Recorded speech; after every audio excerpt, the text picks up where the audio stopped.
At 2 weeks nga po bago manganak itong aming inahin ay inilipat na po namin siya sa kanyang farrowing pen at pagkatapos po ay nagbigay na din kami ng iron at ang ginamit po namin ay Iron Dextran, Iron Vet. Bale po 200 mg per ml na po ito kaya naman concentrated siya at kung mababasa niyo po yung nasa dosage and administration na nandito sa likod, ang para sa sow ay 2.5 ml, 2 weeks nga po bago manganak.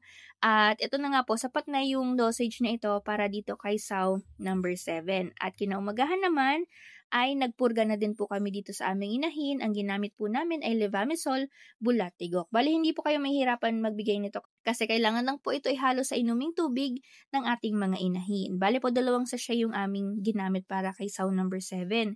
At pagkatapos po sa kabilang leeg naman ay nagbigay kami ng multivitamins. Ito nga po ang gamit namin na Norovit. Meron na nga po itong vitamin A, meron na siyang B-complex, vitamin D, at vitamin E. Bali po, nagturok lang kami ng 10 ml dito sa aming inahin.